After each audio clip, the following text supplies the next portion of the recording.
ಪ್ರಾತಸ್ಮರಣೀಯ ಆರಾಧ್ಯ ಗುರುವರನ್ನ ಹೃದಯ ಮಂದಿರದಲ್ಲಿ ಧ್ಯಾನಿಸಿಕೊಂಡು ಕರ್ನಾಟಕದ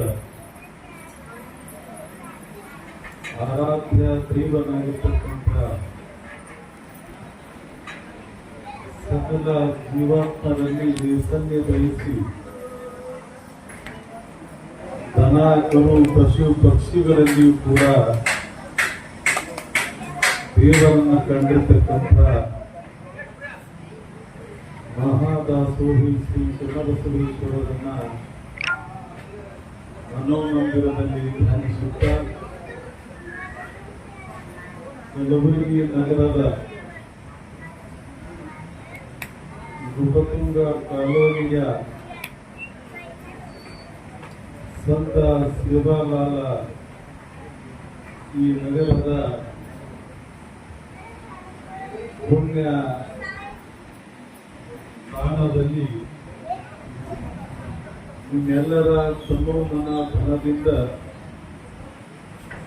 ಸುಂದರವಾಗಿ ನಿರ್ಮಾಣಗೊಂಡಿರ್ತಕ್ಕಂಥ ಸಂತ ಸೇವಾಲಾಲ ಜಗನ್ಮಾತೆ ಮರಿಯಮ್ಮ ತಾಯಿಯ ದೇವಸ್ಥಾನದ ಉದ್ಘಾಟನಾ ಸಮಾರಂಭ ಮತ್ತು ಸಂತ ಸೇವಾಲಾಲ ಹಾಗೂ ಮರಿಯಮ್ಮ ತಾಯಿಯ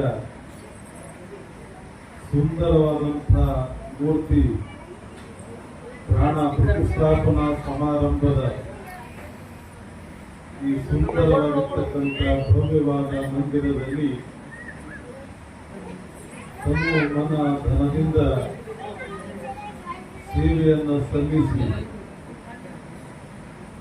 ತಾಯಿ ಮರಿಯಮ್ಮ ತಾಯಿಯ ಗುರು ಸಂತ ಶಿವಾನವರ ಕೃಪೆಗೆ ಪಾತ್ರರಾಗಿರ್ತಕ್ಕಂಥ ಸಮಸ್ತ ಸದ್ಭಕ್ತರೇ, ತಾಯಂದಿರೇ, ಮುದ್ದು ಮಕ್ಕಳೇ, ನಿಮ್ಮೆಲ್ಲರ ಅಂತರಾತ್ಮದಲ್ಲಿರ್ತಕ್ಕಂತಹ ಪರಮ ಶರಣು ಶರಣಾರ್ಥಿಗಳು. ಇವತ್ತಿನ ದಿವಸ ಸಂದರ್ಭದಲ್ಲಿ ನನಗೆ ಒಂದು ತರ ಗರ್ವ ಅನ್ನಿಸ್ತಾ ಇದೆ, ಅಹಂಕಾರ ಗರ್ವ ಅನ್ನಿಸ್ತಾ ಇದೆ. ಯಾಕ ಈ ಮಾತು ಹೇಳ್ಕತ್ತೀನಪ್ಪ ಅಂತ ಕೇಳಿದ್ರೆ, ನಮ್ಮ ಕಲಬುರಗಿ ಮಹಾನಗರಕ್ಕೆ 3 ವಿಶೇಷತೆಗಳನ್ನ ಧಾರ್ಮಿಕ ಕೇಂದ್ರಗಳನ್ನ ಹೊಂದಿತ್ತು. ಒಂದು ಶರಣಬಸವೇಶ್ವರ ದೇವಸ್ಥಾನ, ಇನ್ನೊಂದು ಖಾಜಾ ಬಂದಾ ನವಾಜ್ ದರ್ಗಾ, ಮತ್ತೊಂದು ಬೌದ್ಧ ವಿಹಾರ. ಅವುಗಳನ್ನ ಬಿಟ್ಟರೆ ಇನ್ನೊಂದು ಎಲ್ಲರೂ ಬಂದು ನೋಡಿ ಬೆರಗಾಗಿ ಆನಂದ ಪಡ್ತಕ್ಕಂಥ ಇನ್ನೊಂದು ತಾಣ, ಇನ್ನೊಂದು ದೇವಸ್ಥಾನ, 4ನೆಯ ಒಂದು ದೇವಸ್ಥಾನ ಅದು ಯಾವುದಾದ್ರೂ ಇದ್ರೆ ನಮ್ಮ ಬಂಜಾರ ಸಮಾಜದ ಸಮಸ್ತ ಸದ್ಭಕ್ತರು ಭಕ್ತಿ ದೇವಾಲಯ ಮತ್ತು ಜಗದಂಬಾ ತಾಯಿಯ ಮಂದಿರ ಬಹಳ ಅದ್ಭುತವಾಗಿರ್ತಕ್ಕಂಥ ಮಂದಿರ. ಇವತ್ತ ಹಳ್ಳಿಗಿಡಕ್ಕೆ ಹೋದರೆ ಅಲ್ಲಿ ಬೀಗರೆ ಬರಲಿ ನೆನಪೇ ಬರಲಿ, ನಮ್ಮ ಮನೆ ತೋರಿಸಕ್ಕಿಂತ ಮುಂಚೆ ನಾವೇನ್ ಮಾಡ್ತೀವಪ್ಪ ಅಂತಂದ್ರ ಊರಲ್ಲಿರ್ತಕ್ಕಂಥ ಮಠವನ್ನ, ಊರಲ್ಲಿರ್ತಕ್ಕಂಥ ದೇವಸ್ಥಾನವನ್ನ ನಾವು ತೋರಿಸ್ತೇವೆ. ಅಂದ್ರೆ ನಾವು ಬಹಳ ಹೆಮ್ಮೆ, ಸನಾತನ ಧರ್ಮದವರಾದಂತ ನಮಗೆ, ಹಿಂದೂ ಧರ್ಮದವರಾದಂತ ನಮಗೆ, ಭಾರತೀಯರಾದಂತ ನಮಗೆ ದೇವಸ್ಥಾನ ಮಠಗಳು ಅಂತಂದ್ರೆ ಪಂಚಪ್ರಾಣ. ನಮ್ಮ ಸಂಸಾರಿಕ ಬದುಕಿನಲ್ಲಿ ನಮ್ಮ ಮನೆಗಳಿಗೆ ಎಷ್ಟು ಮಹತ್ತರವಾದಂತಹ ಒಂದು ಸ್ಥಾನವನ್ನು ಕೊಡ್ತೇವೆ, ಎಷ್ಟು ಬೆಲೆಯನ್ನು ಕೊಡ್ತೀವಲ್ಲ, ಅಷ್ಟೇ ಇನ್ನೊಂದು ಮಹತ್ತರವಾಗಿರ್ತಕ್ಕಂತಹ ಮನೆಯ ಜೊತೆಗೆ ಮಠ ಬೆಳಿಬೇಕು, ದೇವಸ್ಥಾನಗಳು ಬೆಳಿಬೇಕು. ಆ ಮಠ ದೇವಸ್ಥಾನಗಳು ಬೆಳೆದರೆ ಈ ನೆಲದಲ್ಲಿ ಸಂಸ್ಕೃತಿ ಸಂಸ್ಕಾರ ಅಂತಕ್ಕಂಥದ್ದು ಯಾವತ್ತೂ ಕೂಡ ಬಾಡದ ಹೂವಿನ ಹಾಗೆ ಇರುತ್ತದೆ ಅಂತಕ್ಕಂಥ ಭಾವನೆ ನಮ್ಮ ಭಾರತೀಯರದ್ದು. ಚಪ್ಪಾಳೆ ಚಪ್ಪಾಳೆ ಚಪ್ಪಾಳೆ. ಇವತ್ತು ದಿವಸ ನಾವು ಇಲ್ಲಿ ನಿರ್ಮಾಣವಾಗಿರ್ತಕ್ಕಂಥ ಈ ಭವ್ಯವಾಗಿರ್ತಕ್ಕಂಥ ಸಂತ ಸೇವಾಲಾಲ ಮರಿಯಮ್ಮ ತಾಯಿಯ ಮಂದಿರ, ಇದನ್ನ ನೋಡಿದ್ರೆ ಬಹುಶಃ ನೀವೆಲ್ಲರೂ ಇಲ್ಲಿ ಆಗಿರ್ತಕ್ಕಂಥ ಬೆಳವಣಿಗೆ, ಆಗಿರ್ತಕ್ಕಂಥ ಒಂದು ಈ ವ್ಯವಸ್ಥೆಯನ್ನ ನೋಡಿ ನೀವೆಲ್ಲ ಮಾತಾಡ್ತೀರಿ. ಏನಂದ್ರ ಅಪ್ಪೋರೆ ನಾವು ಈ ತರ ದೇವಸ್ಥಾನ ಆಗ್ತದಂತ ಹೇಳಿ ಮನಸ್ಸಿನಲ್ಲೂ ಕೂಡ ಅಂದಿಲ್ಲ. ಪೇಂಟ್ ಕೊಡೋರು ಯಾರು, ಸ್ಟೀಲ್ ಕೊಡೋರು ಯಾರು, ಕಬ್ಬಣ ಕೊಡೋರು ಯಾರು, ಮೂರ್ತಿ ಕೊಡೋರು ಯಾರು, ಒಟ್ಟಾರೆಯಾಗಿ ಕೋಟಿ ರೂಪಾಯಿ ವೆಚ್ಚದಲ್ಲಿ ಆ ಒಂದು ಸ್ವರೂಪದಲ್ಲಿ ನಿರ್ಮಾಣವಾಗಿರ್ತಕ್ಕಂಥ ಈ ದೇವಸ್ಥಾನಕ್ಕೆ ನಾವು ಹ್ಯಾಂಗ ಈ ದೇವಸ್ಥಾನ ನಿರ್ಮಾಣ ಆಗಿದ್ರು ನಮಗೆ ಗೊತ್ತಿಲ್ಲ ಅಂತಕ್ಕಂಥ ಮಾತನ್ನ ನೀವೆಲ್ಲ ಹೇಳ್ತಾ ಇದ್ದೀವಿ. ನನಗನ್ನಿಸ್ತದೆ ಇದು ಮನುಷ್ಯರ ಕೆಲಸ ಅಲ್ಲ, ಇದು ಮನುಷ್ಯರ ಕೆಲಸ ಅಲ್ಲ. ಯಾಕಪ್ಪ ಅಂತಂದ್ರೆ ಇವತ್ತ ಊರುಗಳಲ್ಲಿ ಒಂದು 10-15 ಗರ್ಭಗುಡಿಯ ದೇವಸ್ಥಾನವನ್ನ ಕಟ್ಟಬೇಕು ಅಂತಂದ್ರ ಸುಮಾರು 3-4 ವರ್ಷ ಉಂಟು. ಇದು ಕೋಟಿ ರೂಪಾಯಿ ವೆಚ್ಚದಲ್ಲಿ, ಕೋಟಿ ರೂಪಾಯಿ ತರ ಕಿಮ್ಮತ್ತು ಬಳತಕ್ಕಂಥ ಈ ದೇವಸ್ಥಾನವನ್ನ ಇದು ತನ್ನಿಂದ ತಾನೇ ಯಾರ್ಯಾರು ಮನಸ್ಸಿನಾಗ ಏನೇನು ಬಂದು ಇಷ್ಟೆಲ್ಲ ಸುಂದರವಾಗಿ ನಿರ್ಮಾಣ ಆಗ್ಯದ ಅಂತಂದ್ರ ಇದಕ್ಕೆ 2 ಶಕ್ತಿಗಳು ಕೆಲಸ ಮಾಡ್ಯಾವ ಅಂತ ಹೇಳ್ಬೋದು. ಆ 2 ಶಕ್ತಿಗಳು ಯಾವ ಅಂತ ಹೇಳಿದ್ರೆ, ಒಂದು ಮರಿಯಮ್ಮ ತಾಯಿ ಆಶೀರ್ವಾದ, ಇನ್ನೊಂದು ಸಂತ ಸೇವಾಲಾಲರ ಆಶೀರ್ವಾದ. ಇವೆರಡೂ ಶಕ್ತಿ ಇಲ್ಲದೇನೆ ಇಷ್ಟು ಬೃಹತ್ತಾಗಿರ್ತಕ್ಕಂಥ ಸುಂದರವಾಗಿರ್ತಕ್ಕಂಥ ದೇವಸ್ಥಾನ ಆಗಲಿಕ್ಕೂ ಸಾಧ್ಯನೇ ಇಲ್ಲ. ಯಾಕಂದ್ರೆ ಸ್ಪೆಷಲಿ ನಮ್ಮ ಬಂಜಾರ ಸಮಾಜದ ಎಲ್ಲಾ ಸದ್ಭಕ್ತರು, ಗಾಯಕ ಜೀವಿಗಳು, ಗಾಯಕವೇ ಕೈಲಾಸ ಅಂತ ಹೇಳಿ ದುಡಿದು ಉಳ್ತಕ್ಕಂಥ ಒಂದು ಸಮುದಾಯ, ನಿಮ್ಮಂತವ್ರ ಕೈಯಿಂದ ದುಡಿದು ಉಳ್ತಕ್ಕಂಥ ನಿಮ್ಮಂತ ಭಕ್ತರ ಕೈಯಿಂದ ಆ ತಾಯಿ ಸಂತ ಸೇವಾಲಾಲ ಇಷ್ಟು ದೊಡ್ಡ ಪ್ರಮಾಣದ ದೇವಸ್ಥಾನವನ್ನ ಕಟ್ಟಿಸಿಕೊಳ್ತಾರ ಅಂತಂದ್ರ ನಿಮ್ಮ ಭಕ್ತಿ ಅವರ ಶಕ್ತಿ ಅಂತಕ್ಕಂಥ ಮಾತನ್ನ ನಾವು ಯಾರು ಕೂಡ ಮದುವೆ ಅಂತ ಒಂದು ಅದ್ಭುತವಾಗಿರ್ತಕ್ಕಂಥ ದೇವಸ್ಥಾನವನ್ನ ನಿಮ್ಮೆಲ್ಲರ ಒಂದು ಭಕ್ತಿಯಿಂದ, ಶ್ರದ್ಧೆಯಿಂದ, ನಿಮ್ಮೆಲ್ಲರ ನಿಷ್ಠೆಯಿಂದ ಇವತ್ತು ಅದ್ಭುತವಾಗಿರ್ತಕ್ಕಂಥ ದೇವಸ್ಥಾನವನ್ನ ನಿರ್ಮಾಣ ಆಗಿದೆ. ನಾನು ಕೂಡ ಒಂದು ಮಾತು ಹೇಳೋದು, ನನಗೂ ಒಂಥರ ಗರ್ವ. ಯಾಕೆ ಗರ್ವ ಅಂತಂದ್ರ ನಮ್ಮ ಸಮಾಜದ, ನನ್ನ ಭಕ್ತರಾದಂತ ಬಂಜಾರ ಸಮಾಜದ ಎಲ್ಲಾ ಸದ್ಭಕ್ತರು ಕೂಡಿಕೊಂಡು ಕಲಬುರಗಿ ಮಹಾನಗರದಲ್ಲಿ ಶರ್ವಸಪ್ಪನ ದೇವಸ್ಥಾನ ಬಿಟ್ರಿ, ಬುದ್ಧ ವಿಹಾರ ಬಿಟ್ರಿ, ಹಾಜಾ ಬಂದಾನವಾದ ದರ್ಗಾ ಬಿಟ್ರಿ, 4ನೇ ಜಾಗ ಅತ್ಯಂತ ಸುಂದರವಾಗಿರ್ತಕ್ಕಂಥ ಒಂದು ದೇಗುಲ ಅಂತಂದ್ರೆ ಸ್ವಲ್ಪ ಸೇವಾಲಾಲ ಮತ್ತು ಜಗದಂಬ ತಾಯಿ ದೇವಸ್ಥಾನ. ಅದಕ್ಕಾಗಿ ನನಗೆ ಬಹಳ ಹೆಮ್ಮೆ ಅನಿಸ್ತದೆ. ಯಾಕಪ್ಪ ಅಂತಂದ್ರ ನಮ್ಮ ಬಂಜಾರ ಸಮುದಾಯದ ಭಕ್ತರು ತಾವು ದುಡಿದು ತಮ್ಮ ಪರಿವಾರವನ್ನ ಸಲಹಿ ಜೊತೆಗೆ ಇಂತಹ ಒಂದು ಧಾರ್ಮಿಕ ಕೇಂದ್ರಗಳನ್ನ ಮಾಡಿಕೊಂಡು ಒಳ್ಳೆ ಎಲ್ಲರಿಗೆ ನಂಬಿ ಬಂದಂತವರಿಗೆ ಒಂದು ಭಕ್ತಿ, ಶ್ರದ್ಧೆ, ಒಂದು ಆಶೀರ್ವಾದ ಆಗುವ ರೀತಿ ಒಳಗ ಯಾರು ಜೀವನದಲ್ಲಿ ಬೆಂದು ಬಂದಿರ್ತಾರಲ್ಲ ಅವರಿಗೆ ಒಂದು ಶಾಂತಿ, ನೆಮ್ಮದಿಯನ್ನು ಕೊಡ್ತಕ್ಕಂಥ ಒಂದು ಸುಂದರವಾದಂತ ದೇವಸ್ಥಾನ ನೀವೇನು ನಿರ್ಮಾಣ ಮಾಡಿರಲ್ಲ, ನಿಮ್ಮೆಲ್ಲರಿಗೂ ಕೂಡ ಮೂರನಾಗಾಮಿಯ ಮಹಾಮಠದ ವತಿಯಿಂದ ತುಂಬಾ ಧನ್ಯವಾದಗಳನ್ನು ನಾನು ಅರ್ಪಿಸ್ತಾ ಇದ್ದೀನಿ. ಯಾಕಪ್ಪ ಅಂತಂದ್ರ ಇವತ್ತಿನ ದಿನಮಾನದಲ್ಲಿ ಧರ್ಮ ಅಂತಕ್ಕಂಥದ್ದು ನಶಿಸಿ ಹೋಗ್ತಾ ಇದೆ. ಧರ್ಮದ ಹೆಸರಿನಲ್ಲಿ, ದೇವರ ಹೆಸರಿನಲ್ಲಿ ಏನೇನೋ ಕೋಲಾಹಲಗಳು ಇವತ್ತು ನಡೀತಾ ಇದ್ದಾವೆ. ಆದರೆ ನಮ್ಮ ಬಂಜಾರ ಸಮುದಾಯದ ಎಲ್ಲಾ ಸದ್ಭಕ್ತರು ಅವೇನೇ ನಡೀಲಿ, ಏನೇ ಬಿಡ್ಲಿ, ನಮ್ಮ ಗುರುಗಳು, ನಮ್ಮ ಹಿರಿಯರು, ಮಾಡಿರ್ತಕ್ಕಂಥ ಆ ಕೆಲಸ ನಮ್ಮ ಹಿರಿಯರು ಹಾಕಿಕೊಂಡು ಬಂದಿರತಕ್ಕಂತ ಪದ್ಧತಿ ನಮ್ಮ ಉಸಿರು ಇರುವವರೆಗೂ ಕೂಡ ನಾವು ಬಿಡುವುದಿಲ್ಲ ಅಂತಕ್ಕಂಥ ಭಾವದಿಂದ ನೀವೇನು ಈ ಕೆಲಸ ಮಾಡ್ತಾ ಇದ್ದೀರಲ್ಲ, ನಿಜಕ್ಕೂ ಕೂಡ ಒಬ್ಬರು ಮಠಾಧೀಶರಾಗಿ ಒಂದು ದೊಡ್ಡ ಪೀಠಕ್ಕಿದ್ದು ಮಾಡ್ತಕ್ಕಂಥ ಕೆಲಸವನ್ನ ನೀವು ಸಾಮಾನ್ಯ ಭಕ್ತರಾಗಿ ಮಾಡಿರಲ್ಲ, ಅದಕ್ಕೆ ನಾನು ಧನ್ಯವಾದಗಳನ್ನು ಹೇಳಕ್ಕೆ ಇಷ್ಟಪಡ್ತೀನಿ. ಆ ಸಂತ ಸೇವಾಲಾಲರ ಶಕ್ತಿನೇ ಅಂತದ್ದು. ಆ ಶಕ್ತಿ ಎಂತದಪ್ಪ ಅಂತಂದ್ರ ಇವತ್ತ ನಾವೆಲ್ಲ ಹೈದರಾಬಾದ್ನಲ್ಲಿ ನೋಡ್ತೇವೆ. ಹೈದರಾಬಾದ್ನಲ್ಲಿ ಒಂದು ಬಂಜಾರಾ ಹಿಲ್ಸ್ ಅಂತಿದೆ ಏರಿಯಾ. ಇಡೀ ಹೈದರಾಬಾದ್ನಲ್ಲಿ ಬಹಳ ಕಿಮ್ಮತ್ತಿನ ಏರಿಯಾ ಅದು. ಯಾವುದು? ಬಂಜಾರಾ ಹಿಲ್ಸ್. ಅದು ಬಂಜಾರಾ ಹಿಲ್ಸ್ ಸಾಮಾನ್ಯವಾಗಿರ್ತಕ್ಕಂಥದ್ದಲ್ಲ. ಇವತ್ತು ಬಂಜಾರಾ ಹಿಲ್ಸ್ ಅದು ಹೈದರಾಬಾದ್ ಮಹಾನಗರದಲ್ಲಿ ಕಿಮ್ಮತ್ತಿನ ಏರಿಯಾಗಿ ಇವತ್ತು ಮೆರಿಬೇಕು, ಕಿಮ್ಮತ್ತಿನ ಜಾಗವಾಗಿ ಇವತ್ತು ಇರಬೇಕು ಅಂತಂದ್ರ ಅದು ಯಾರ ಆಶೀರ್ವಾದ ಅಂತ ಕೇಳಿದ್ರ ಸಂತ ಸೇವಾಲಾಲರ ಆಶೀರ್ವಾದ. ಚಪ್ಪಾಳೆ ಚಪ್ಪಾಳೆ ವಾ. ಅವರ ಒಂದು ಪ್ರಭಾವದಿಂದ ಅವತ್ತಿನ ನಿಜಾಮ ರಾಜ ಅಂತಕ್ಕಂಥವ ಅವರ ಪ್ರಭಾವಕ್ಕೆ ಒಳಗಾಗಿ ಆ ಜಾಗೆಯನ್ನು ಕೊಡ್ತಾನೆ. ಅದೇ ಜಾಗ ಇವತ್ತಿನ ದಿವಸ ಹೈದರಾಬಾದ್ನಲ್ಲಿ ಬಂಜಾರಾ ಹಿಲ್ಸ್ ಅಂತಕ್ಕಂಥ ಒಂದು ಹೆಸರಿನಿಂದ ಇವತ್ತು ಕಂಗೊಳಿಸ್ತಾ ಇದೆ. ಅಷ್ಟೇ ಅಲ್ಲ, ಇವತ್ತು ನೀವು ದಿಲ್ಲಿಗೆ ಹೋಗಿ ಭಾರತದ ರಾಜಧಾನಿ ಆಗಿರ್ತಕ್ಕಂಥ ದೆಹಲಿಯಲ್ಲಿಯೂ ಕೂಡ ಒಂದು ರಸ್ತೆ ಇದೆ, ಬಂಜಾರಾ ರಸ್ತೆ ಅಂತೇಳಿ.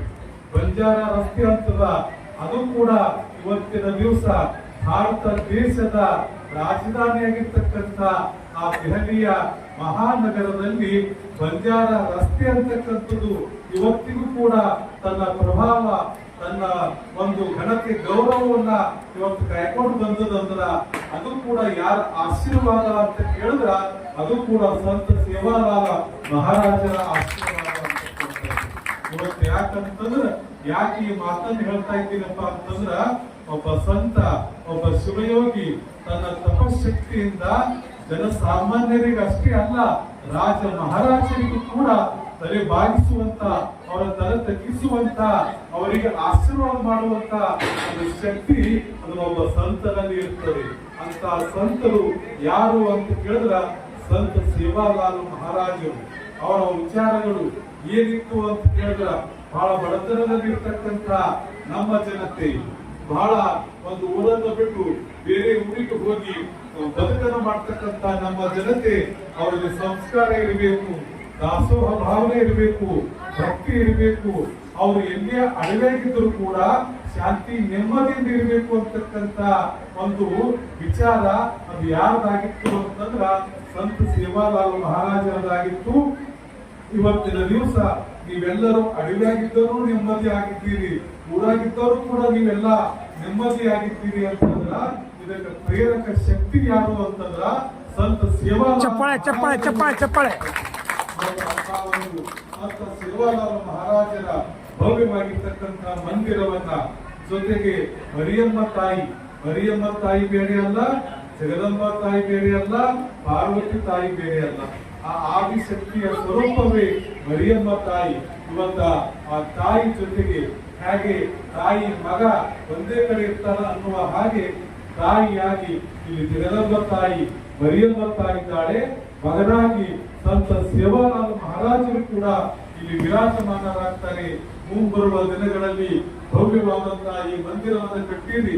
ಈ ಮಂದಿರದಲ್ಲಿ ಅನೇಕ ಧಾರ್ಮಿಕ ಕಾರ್ಯಕ್ರಮಗಳು, ಬಹುಜನ ಹಿತಾಯ ಬಹುಜನ ಸುಖಾಯ, ಬಡವರಿಗೆ, ದೀನರಿಗೆ, ದುರ್ಬಲರಿಗೆ ಎಲ್ಲರಿಗೂ ಕೂಡ ಅನುಕೂಲ ಆಗುವ ರೀತಿ ಒಳಗ ಈ ದೇವಸ್ಥಾನದಲ್ಲಿ ಧಾರ್ಮಿಕ ಕಾರ್ಯಕ್ರಮಗಳು ನಡೀಬೇಕು. ಎಲ್ಲರಿಗೂ ಕೂಡ ಆನಂದ ಕೊಡುವ ರೀತಿಯಲ್ಲಿ, ಎಲ್ಲರೂ ಕೂಡ ಧರ್ಮದ ಹಾದಿಯಲ್ಲಿ ನಡೆಯುವ ರೀತಿಯಲ್ಲಿ, ದಾಸೋಹದ ಹಾದಿಯಲ್ಲಿ ನಡೆಯುವ ರೀತಿಯಲ್ಲಿ ಈ ದೇವಸ್ಥಾನದಲ್ಲಿ ಕಾರ್ಯಕ್ರಮಗಳು ನಿರ್ವಿಘ್ನವಾಗಿ ಸಾಗಲಿ ಅಂತಕ್ಕಂಥ ಒಂದು ಪ್ರಾರ್ಥನೆಯನ್ನ ಆ ತಾಯಿಯಲ್ಲಿ ಸಂತ ಸೇವಾಲಾಲರ ಪಾದದಲ್ಲಿ ನಾನು ಪ್ರಾರ್ಥನೆಯನ್ನು ಮಾಡುತ್ತಾ ನಮ್ಮ 4 ಮಾತುಗಳಿಗೆ ವಿರಾಮ ಕೊಡ್ತಾ ಇದ್ದೇವೆ. ಓಂ ಶಾಂತಿ.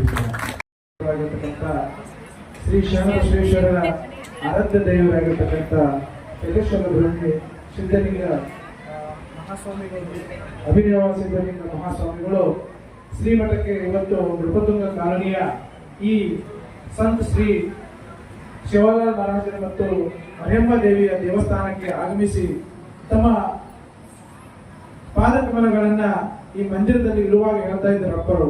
ಇದು ಏನ್ರಿ, ಒಂದು ಬೇಲೂರು ಹೊರಬೀಡಿನ ಸುಂದರವಾಗಿರತಕ್ಕಂತ ದೇವಸ್ಥಾನ ಆಗಿದೆ ಅಂತಕ್ಕಂಥದ್ದು.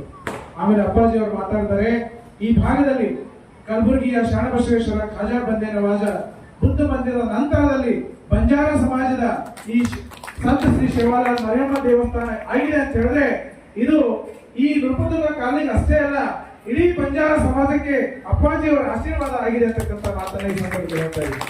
ಅಪ್ಪಾಜಿಯವರು ತಮ್ಮ ಅಮೂಲ್ಯವಾದಂತ ಸಮಯವನ್ನು ತೆಗೆದು ಈ ಮಠಕ್ಕೆ ಬಂದು, ಈ ದೇವಸ್ಥಾನಕ್ಕೆ ಬಂದು ತಮ್ಮ ಪವಿತ್ರವಾಗಿರ್ತಕ್ಕಂಥ ವಾಣಿಗಳನ್ನ ಈ ಸಮಾಜಕ್ಕೆ, ಈ ಧರ್ಮದ ಮೇಲೆ, ಈ ಧರ್ಮ ಜಾಗೃತಿ ಕಾರ್ಯದಲ್ಲಿ ಇಡೀ ಸಮಾಜಕ್ಕೆ ಆಶೀರ್ವಾದ ಕೊಟ್ಟಿದ್ದಾರೆ. ನಮ್ಮ ಈ ದೇವಸ್ಥಾನದ ಮಂಡಳಿ ವತಿಯಿಂದ ಅಪ್ಪಾಜಿಯವರ ಪಾದಕಮಲಗಳಲ್ಲಿ ಕೋಟಿ ನಮನಗಳನ್ನು ಸಲ್ಲಿಸಿ ಅವರಿಗೆ ನಾವು ನಮಸ್ಕಾರಗಳನ್ನ ತಿಳಿಸೋದಕ್ಕೆ ಇಷ್ಟಪಡ್ತೇವೆ. ನಾವಾಗಿರ್ಬೋದು, ಶರಣಬಸವೇಶ್ವರ ಆಗಿರಬಹುದು, ಸಂತ ಸೇವಾಲಾಲರಾಗಿರಬಹುದು, ಬುದ್ಧ ಭಗವಾನ್ ಆಗಿರಬಹುದು, ಮೊಹಮ್ಮದ್ ಪೈಗಂಬರ್ ಆಗಿರಬಹುದು, ಇವರೆಲ್ಲ ನಾವು ಒಬ್ಬ ತಂದೆ ತಾಯಿ ಹೊಟ್ಟೆಯಲ್ಲಿ ಹುಟ್ಟಿದವರೇ. ನಮಗೆ ಎಲ್ಲಕ್ಕಿಂತ ಶ್ರೇಷ್ಠ ಮಟ್ಟವಲ್ಲದೆ ಕಣ್ಣಿಗೆ ಕಾಣತಕ್ಕಂಥ ದೇವರು ಯಾರು ಅಂತಂದ್ರ ನಮ್ಮ ಹೆತ್ತ ತಂದೆ ತಾಯಿಗಳು.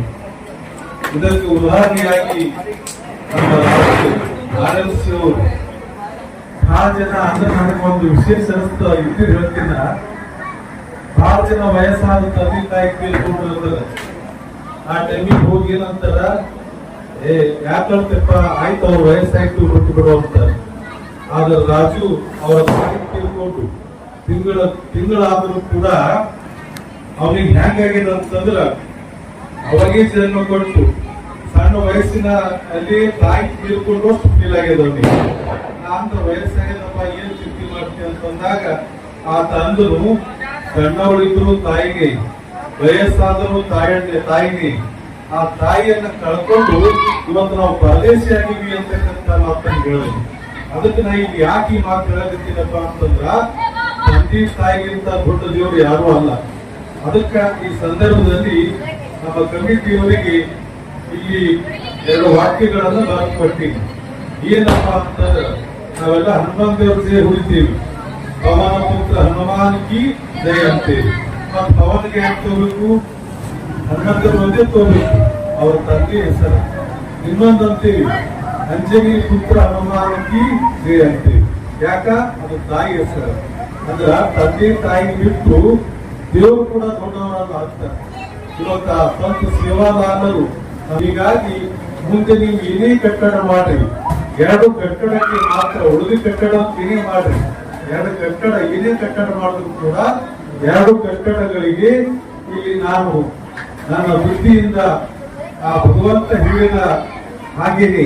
ಯಾಕಂದ್ರೆ ಇವತ್ತು ಏನೇ ಮಾಡ್ಬೇಕಂದ್ರೆ ಕೂಡ ಭಗವಂತ ಏನು ಜ್ಞಾನ ಕೊಡ್ತಾನೋ ಅದೇ ಮುಗಿತೇವೆ ನಾವು. ಅವನೇ ಮುಡಿಸ್ಯಾನ ಅಂತ ತಿಳ್ಕೊಬೇಕಾಗ್ತದ. 2 ಕಟ್ಟಡಕ್ಕ 2 ಹೆಸರುಗಳನ್ನ ಇಡಬೇಕು. ಏನಪ್ಪಾ ಅಂತಂದ್ರ ನೀವು ದಾಸೋಹ ಕಟ್ಟಡ ಅಂತಕ್ಕಂಥದ್ದು ಮಾಡಿದ್ರಿ ಅಂತಂದ್ರ ಆ ದಾಸೋಹ ಕಟ್ಟಡಕ್ಕೆ ದಾಸೋಹ ಕಟ್ಟಡ ಅಂತ ಬರೀಬಾರ್ರಿ. ಅದಕ್ಕೇನ್ ಬರೀಬೇಕು ಅಂತಂದ್ರ ಶ್ರೀ ಧರ್ಮಿಣಿ ಮಾತಾ ದಾಸೋಹ ಭವನ.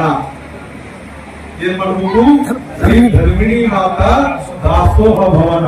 ಧರ್ಮಿಣಿ ಮಾತಾ ಯಾರಿ, ಶ್ರೀ. ಇನ್ನೊಂದು ಕೂಡ ಕೊಟ್ಟಿವಿ. ಇವತ್ತ ದಾಸೋಹ ಭವನ ಆಯ್ತು. ಇನ್ನೊಂದು ಏನಾದ್ರೂ ಒಂದು ಕಲ್ಯಾಣ ಮಂಟಪ ಅದು ಏನಾದ್ರೂ ಕಟ್ಟದ್ರಿ, ಕಲ್ಯಾಣ ಮಂಟಪ ಅಂತ ಬರೆಯೋದಕ್ಕಿಂತ ಮುಂಚೆ ಇನ್ನೊಂದು ಹೆಸರು ಬರೀಬೇಕು. ಏನಪ್ಪ ಅಂದ್ರ ಶ್ರೀ ಪಿತಾ ಭೀಮಾ ನಾಯಕ್ ಸಾಂಸ್ಕೃತಿಕ ಭವನ. ಭೀಮಾ ನಾಯಕ್ ಯಾರು, ತಂದೆ. ತಂದೆ ಅದಕ್ಕ ನಾವಿವತ್ತ ನಾವೇನು ಇದು ಮಾಡಿವಲ್ಲ ಈ ಕಾರ್ಯಕ್ರಮ ಶಾಶ್ವತವಾಗಿ ಹೇಗೆ ಉಳಿಬೇಕು ಅಂತಂದ್ರ ಅವರ ತಂದೆ ತಾಯಿಗಳ ಇಬ್ಬರ ಹೆಸರನ್ನ ಇಟ್ಟು ನಾವು ಮಾಡಿದ್ರ ಅದು ಮಗನಿಗೂ ಖುಷಿ ಆಗ್ತದ, ಮಗನ ನೋಡಿ ತಂದೆ ಖುಷಿ ಆಗ್ತದ, ತಂದೆಗೆ ನೋಡಿ ಮಗನಿಗೆ ಖುಷಿ ಆಗ್ತದ. ಅವ್ರಿಗೆ ಖುಷಿ ಆದ್ರಂದ್ರ ನಾವು ಎಲ್ಲ ಖುಷಿಯಾಗಿ ನಾವು ಆಶೀರ್ವಾದ ಮಾಡ್ತಾರೆ.